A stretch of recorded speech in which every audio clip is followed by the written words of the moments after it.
Hi, this tutorial covers standardized scores slash z-scores. So let's start with an example. Louise is enrolled in a very large college calculus class. On the first exam, the class mean was 75 and the standard deviation was 8.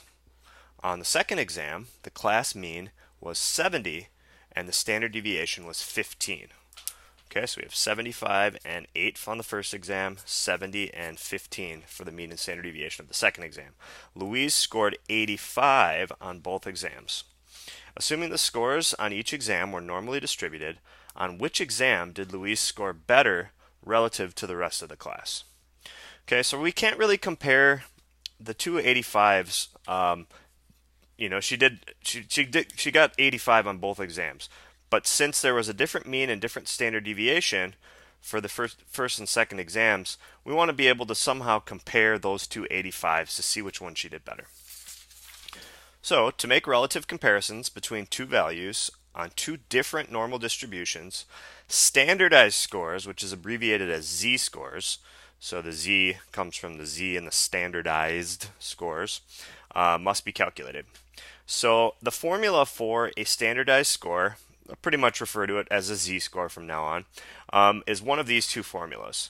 Okay, you notice that they both involve x minus, and then it's either x bar or mu. Remember that this is a sample mean, this is a population mean, and then either divided by s or divided by sigma.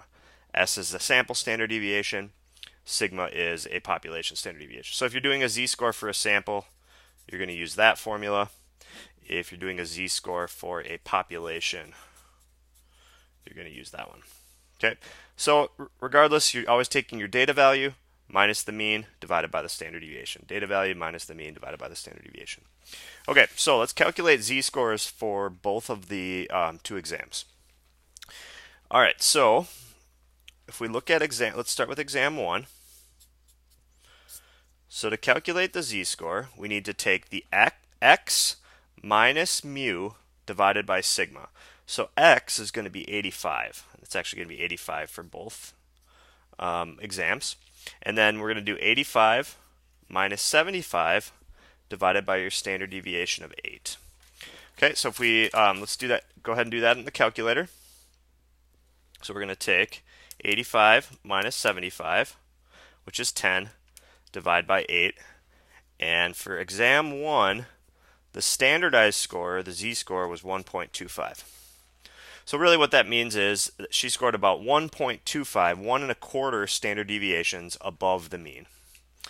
Okay, so now let's go ahead and do exam 2. Okay, same thing, x equals 85, now minus 70, divided by 15. Okay, so if I do that in the calculator, 85 minus 70, which is 15, divided by 15, which is 1. So my z-score here, or Louise's z-score here, is 1. So that means she did 1 standard deviation better than the mean on exam 2. So which score did she, or which exam did she do better on? She did better on exam 1 because that z-score was higher. Okay, so Louise did better on exam 1. All right. So now a couple more things about z-scores now that we have a little bit of experience calculating them. A positive z-score indicates that a data value is above the mean.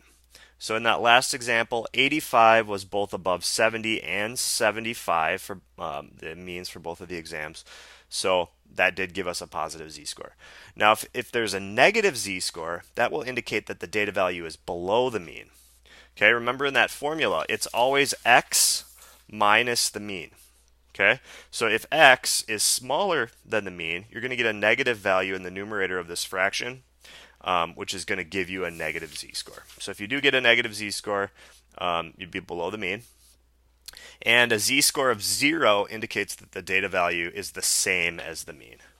Okay, so if you get x minus the mean and you get 0, that's going to give you a z-score of 0. So a z-score of 0 indicates that your value is the same as the mean. All right, so that has been the tutorial on z-scores. Thanks for watching.